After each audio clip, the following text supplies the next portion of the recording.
दोस्तों, इतवार का दिन था। दिल्ली के एक वृद्धाश्रम के अंदर एक बुजुर्ग दंपत्ति एक दूसरे का हाथ थामे हुए बैठे थे और बहुत ही उम्मीदों के साथ गेट की तरफ बैठकर रास्ता निहार रहे थे। तभी वहां पर एक हंसती खिलखिलाती हुई बहुत ही खूबसूरत लड़की उनके पास जाती है, जिसे देखते ही उनका भी चेहरा खिल जाता है। वो उनके पैर छूती है, वो लोग उसे आशीर्वाद देते हैं और अपने सूखे हुए होठों से उसके माथे को चूमते हैं। आधे घंटे तक वहां पर वो उनसे मुलाकात करने के लिए बैठी रहती है, लेकिन आधे घंटे बाद जब वहां से उठकर जाने लगती है तो दोस्तों ये लोग रोने लगते हैं। वो कहते हैं कि बेटा, हमारी ज़िंदगी का कोई ठिकाना नहीं है। अभी कल ही आश्रम के अंदर हमारे 2 साथियों की मौत हो गई है, तो हमारा भी वक्त बीत चुका है। भगवान जाने कब क्या हो जाए।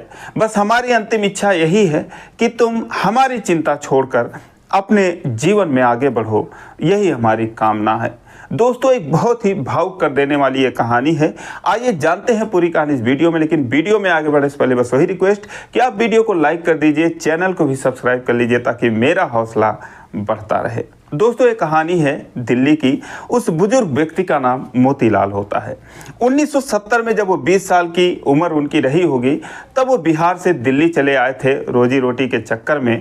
2-4 साल इधर उधर काम करने के बाद वो बिजली का काम करने लगे और बिजली का काम करते हुए 1980 में करोल बाग के अंदर उन्होंने एक इलेक्ट्रॉनिक की छोटी सी दुकान खोली। दुकान दोस्तों चल निकली। उसके बाद वो बिहार गए, वहाँ से अपनी पत्नी और अपने दोनों बेटों को भी अपने साथ लेकर चले आए। पंजाबी बाग इलाके में रहने लगे और दिन रात मेहनत करने लगे। जब वो अपने बच्चों को दिल्ली लाए तो कोई 8वीं में पढ़ा था, कोई 9वीं में पढ़ रहा था। उसके बाद वो दिल्ली में 12वीं तक की पढ़ाई किए और मोतीलाल के ही साथ दुकान पर काम करने लगे। लेकिन मोतीलाल के दिन रात की मेहनत और उनकी ईमानदारी से कुछ ही दिन बाद एक के बाद एक और दुकान उन्होंने खोल ली और अपने दोनों बेटों के नाम उन्होंने एक एक इलेक्ट्रॉनिक की दुकान कर दी। दोस्तों, उसके बाद 1995 में उन्होंने दोनों बेटों की शादी भी कर दी और पंजाबी बाग इलाके में उसी घर में रहने लगे। और इधर जो इलेक्ट्रॉनिक की दुकान है वो अच्छी खासी चलने लगी। लेकिन दोस्तों, परिवार बड़ा हो चुका था, बच्चे हुए और बड़ा हो गया। 2014 आते आते परिवारों की संख्या 10 हो गई। पंजाबी बाग के जिस घर में वो रहते थे, घर उनको छोटा पड़ने लगा, तो उन्होंने वो घर बेच दिया और पंजाबी बाग में ही दोनों बेटों के नाम उन्होंने एक एक फ्लैट ले दिया। जब फ्लैट ले दिए तो बहुत ही आराम से 3 BHK फ्लैट में लोग रहने लगे। दोस्तों, 70-70, 80-80 लाख रुपए के वो फ्लैट थे, तो इसलिए जो उन्होंने वो मकान बेचा था उसके अलावा भी उन्होंने कर्जदारों से 15-20 लाख रुपए उधार ले लिए और उसके बाद उस फ्लैट की रकम अदा करी और ये सोच कर कि उनके बेटे जो है दुकान से कमा कर दे देंगे। लेकिन दोस्तों, दोनों जो बेटे थे उनके मन में बेईमानी थी। वो उस फ्लैट में रहने लगे, उनके नाम हो गया, दुकान भी उनके नाम थी और उसके बाद वो अपने पिता द्वारा लिया गया जो कर्जा था ब्याज पर, वो उन्होंने चुकता नहीं किया। अब जो ब्याज देने वाले थे वो मोतीलाल को ही उनके क्रेडिट पर दिए थे, तो दोस्तों वो उनको दिन रात परेशान करने लगे, उनके पीछे पड़ गए। तो इससे जो है वो बहुत दुखी रहने लगे। लेकिन उनके बेटों को, उनके बहुओं को कोई फर्क नहीं पड़ता था। वो बड़े ठाठ से रहते थे। सिर्फ एक और था वहाँ पर जिसको थोड़ा बहुत फर्क पड़ता था और वो था उनका पोता। वो उनके बड़े बेटे का लड़का था, उसका नाम आर्यन होता है।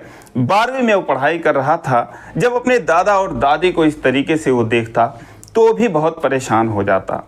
जब कर्जदार लोग उनका जीना मुश्किल कर दिए, धमकियां देने लगे, तो एक दिन वो बिहार जाते हैं अपने गांव और वहां पर जो उनकी पुश्तैनी ज़मीन थी, जो उनका पुश्तैनी मकान था, उसे 20-25 लाख रुपए में बेच देते हैं और दिल्ली आकर अपना सारा कर्जा जो है वो चुकता कर देते हैं। जो भी थोड़ा बहुत बच जाता है वो कर्जदारों से कहते हैं कि भैया, इससे ज़्यादा अब मैं नहीं दे सकता, मुझे जो देना था दे दिया, चाहे मेरी अब जान ही ले लो, मेरे पास कुछ नहीं है। वो इस तरीके से उन लोगों के सामने अपने हाथ जोड़े और फिर वो कर्जदारों से छुटकारा पाए, राहत की सांस लिए और अपना माथा पकड़कर आकर अपने घर पर बैठ गए। अब दोस्तों, मोतीलाल जी बिहार गए, अपनी प्रॉपर्टी बेच दिए, तो उनके साथ इस काम में उनका जो पोता था आर्यन, वो उनकी मदद के लिए गांव गया। गांव से आया, उसके बाद वो आर्यन से बोले कि बेटा, अब हम लोग जा रहे हैं हरिद्वार, क्योंकि सारा काम निपट गया है अब काम वाम करने की इच्छा नहीं कहती, 65-66 साल की उम्र हो गई है।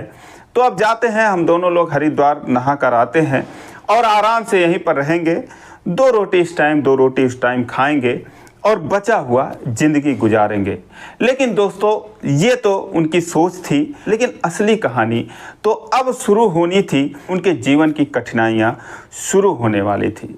तो आर्यन कहता है कि दादा दादी आप लोग ऐसे कैसे जाएंगे, कहीं भूल जाएंगे, भटक जाएंगे, मैं भी चलता हूं आप लोगों के साथ, आप लोगों को हरिद्वार में गंगा स्नान करवा के ले आता हूं। दोस्तों आर्यन भी उनके साथ जाता है। हरिद्वार में लोग जाते हैं, स्नान करते हैं, 150 रुपये दान देते हैं और उसके बाद अगले दिन वो दिल्ली आ जाते हैं और बड़े आराम से रहने लगते हैं। लेकिन जैसे ही 15 दिन बीतते हैं तो उनकी बड़ी बहू कहती है कि आप दुकान पर क्यों नहीं जाते हो। तो मोतीलाल जी बोले कि मैं क्या ज़िंदगी भर काम ही करता रहूँगा, 45 साल से तो दिन रात मैंने मेहनत किया, करोड़ों की प्रॉपर्टी बनाई और सरकारी नौकरी भी करता तो 5-6 साल पहले रिटायर हो जाता।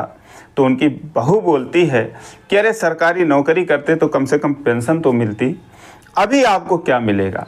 अब दोस्तों मोतीलाल जी अपनी बहू के इस जवाब पर हैरान हो गए। वो बोले कि क्या मैं जब काम करूँगा तभी मुझे खाना मिलेगा। तो बोलती है कि शहरों का तो यही नियम है। अब दोस्तों अपने पत्नी का मुंह ताकने लगे। उस पत्नी का नाम शीतला देवी होता है। वो बोले सुना क्या कह रही है ये। तो उनकी पत्नी बोलती हैं कि आप तो आज सुन रहे हो, ये तो पता नहीं कितनी बातें सुनाती है, कितने दिनों से सुनाती है, सुनते सुनते मैं तो पक गई हूँ। तो मोतीलाल जी बोले तो तू पहले क्यों नहीं बताई मेरे से। बोली क्या बताती, बस अपने पोते पोतियों में बिजी रहती हूँ, मैं उधर ध्यान ही नहीं देती। अब दोस्तों मोतीलाल जी बोले ठीक है, बेटे को आने दो शाम को, फिर मैं बताऊंगा। दोस्तों उनका बड़ा बेटा रात को जब ड्यूटी करके घर पे आता है 10 बजे, तो आते ही उसको ये बोले कि भाई तेरी बीवी ऐसे ऐसे मुझे कह रही थी। तो बेटा बोलता है कि खाली बैठ के घर पे अपना भी दिमाग ख़राब करो, उसका भी दिमाग ख़राब करो, इतना काम करती रहती है। अब वो ज़माना गया जब लोग फालतू की बातें सुन लिया करते थे, अब ज़माना बदल चुका है, कोई फालतू की बात बर्दाश्त नहीं करता है। अब उसकी बात पर वो और दुखी हुए। वो बोले कि फालतू बात मैं कर रहा हूँ या तेरी पत्नी कर रही है। दोस्तों इस पर वो बेटा बोलता है कि मेरे पास भी टाइम नहीं है इतना बात सुनने का, दिन भर थका हूँ, आप तो बैठे रहते हो, आपका क्या।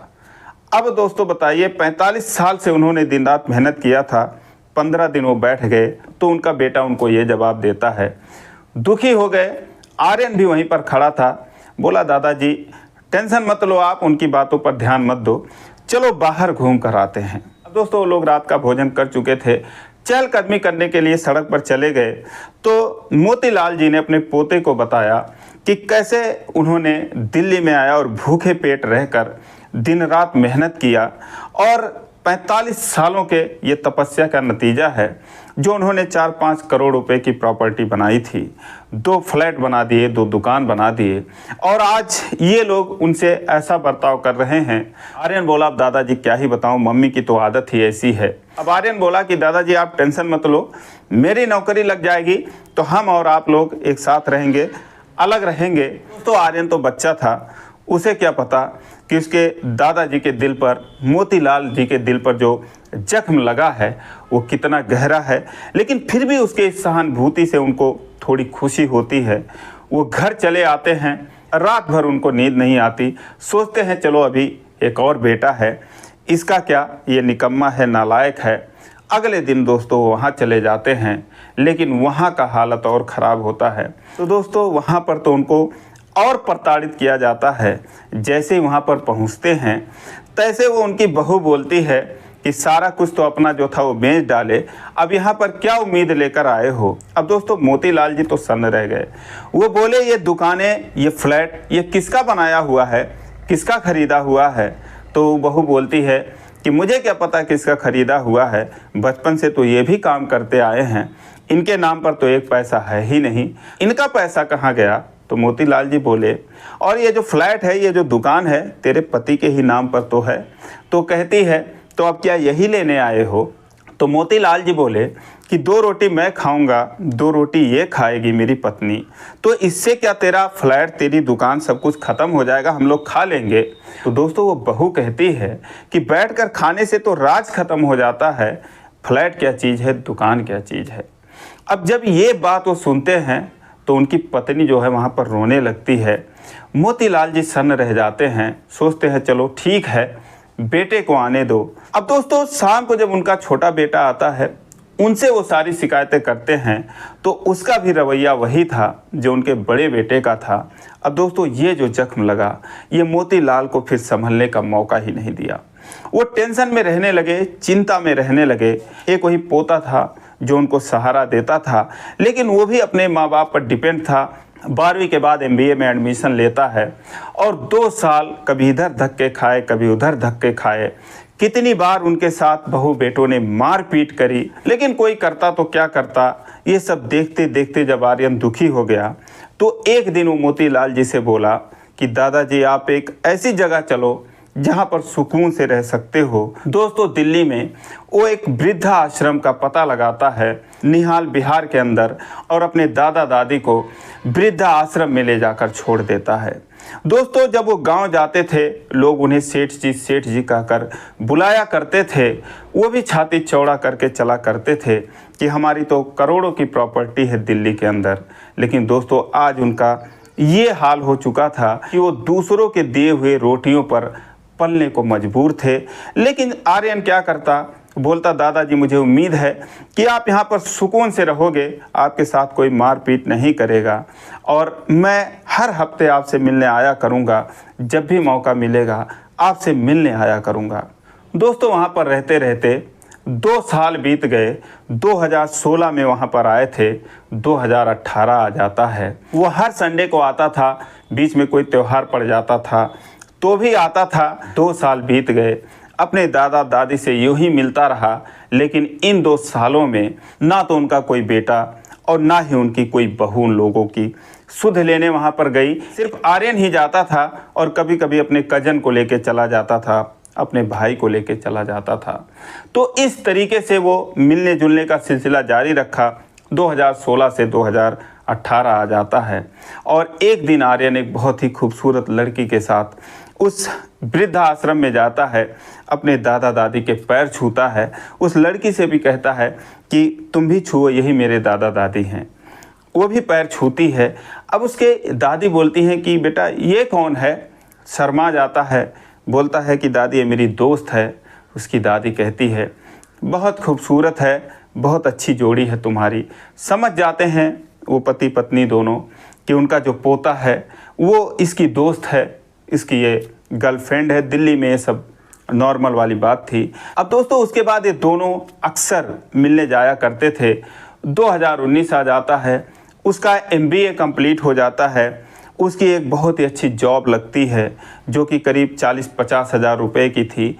लेकिन उस जॉब की ट्रेनिंग के लिए उसे महाराष्ट्र में जाना था, पुणे में जाना था। तो दोस्तों जो उसकी दोस्त थी उसका नाम कनिका होता है।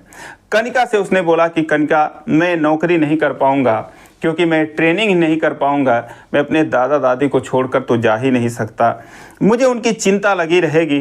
तो कनिका बोली कि अगर तुम मुझे ज़रा भी अपना समझते हो तो ये जिम्मेदारी मुझ पर छोड़ दो, मैं जाके उनसे मिल आया करूंगी। और वैसे भी जब मैं जाती हूँ तो मुझे इतना प्यार दुलार करते हैं, मुझे बहुत अच्छा लगता है। अब दोस्तों कनिका की ये बातें सुनकर आर्यन की आंखों में आंसू आ गए। वो अपने दादा दादी के पास गया और जब उनको ये पता चला कि 1 साल के लिए बाहर जा रहा है, दोस्तों वो रोने लगे। लेकिन कनिका बोली कि आप लोग चिंता ना करें, आर्यन की तरह मैं आया करूंगी। दोस्तों उसके बाद हर हफ्ते कनिका वहां पर जाने लगी और वो दादा दादी उसको समझाते कि तुम लोग अपना ख्याल करो, अपनी ज़िंदगी में आगे बढ़ो, हमारी चिंता छोड़ दो। लेकिन दोस्तों जैसे आर्यन का दिल था वैसे कनिका का भी दिल था। ये बात और है कि जो कनिका के पेरेंट्स थे वो आर्यन के माता पिता से काफ़ी अच्छे थे, इसीलिए उन्होंने कभी उसे रोका नहीं, टोका नहीं, ये जानते हुए कि आर्यन से इसकी दोस्ती है, इसके साथ घूमती फिरती है। लेकिन फिर भी उन्होंने कभी उसे टोका नहीं कि लड़का अच्छा है। दोस्तों 2019 में ट्रेनिंग पूरा करके आता है। उसको जो ट्रेनिंग पीरियड में सैलरी मिल रही थी, तो यहाँ आने के बाद सबसे पहले कनॉट प्लेस में जहाँ उसकी जॉब लगी थी वहीं पर उसने एक फ्लैट लिया किराए पर और अपने दादा दादी को उस वृद्ध आश्रम से निकालकर अपने साथ उस फ्लैट में लेकर रहने लगा। लेकिन दोस्तों तभी कोरोना काल आ जाता है, लॉकडाउन लग जाता है। लॉकडाउन में जो है वो अपने दादा दादी के साथ ही रहता था और जब लॉकडाउन हटा तो उसने कनिका से एक मंदिर में शादी करी कि ताकि कनिका भी उनके साथ वहाँ पर रह सके। दोस्तों ये चारों लोग बड़े आराम से रहने लगे, लेकिन इसके जो माता पिता थे आर्यन के, वो बहुत नाराज़ हो गए। एक दिन उससे बोले कि तू उनका बेटा है या हमारा बेटा है? तो बोला कोई किसी का बेटा नहीं है, रिश्तों की दुहाई मत ही दो तो अच्छा है, आप लोगों के मुंह से अच्छा नहीं लगता। दोस्तों 1.5 साल के बाद आर्यन के पास इतने पैसे हो गए कि धूमधाम से अपनी शादी कर सकता था। अपने पेरेंट्स का उसने ज़रा भी मदद नहीं लिया, क्योंकि वो भी इस बात से बहुत नाराज़ रहता था कि कैसे उसके दादा ने दिन रात मेहनत करी इन लोगों के लिए और इन लोगों ने उन्हें घर में रखा तक नहीं, उनके साथ बुरा व्यवहार किया। दोस्तों उसके बाद शादी हुई। शादी में सारे लोग इकट्ठा हुए। शादी में सभी लोगों की मुलाकात हुई। मोतीलाल और उनकी पत्नी से उनके बहू बेटे माफ़ी मांगने लगे, लेकिन मोतीलाल जी ने उनको माफ़ नहीं किया। वो बोले इससे कोई फ़ायदा नहीं। 4 साल जब मैं वृद्धा आश्रम में था, मेरे सामने हर हफ्ते किसी न किसी की मौत हो रही थी। मैं अथाह दुख के सागर में पड़ा था, तब तुम लोग तो मुझे देखने नहीं आए, झांकने नहीं आए। अगर तुम लोगों के जैसा ये मेरा पोता भी होता तो मुझे आत्महत्या कर लेना पड़ता।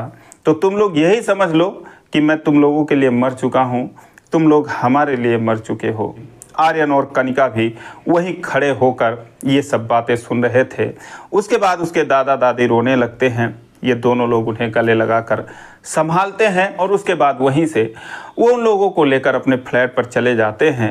तब से लेकर आज तक ये पांचों लोग एक साथ रहते हैं। दोस्तों 5वें सदस्य के रूप में आर्यन और कनिका की एक बहुत ही खूबसूरत बेटी हुई, जिसे उसके परदादा और परदादी बहुत प्यार करते हैं, अपनी गोद से उतरने ही नहीं देते हैं।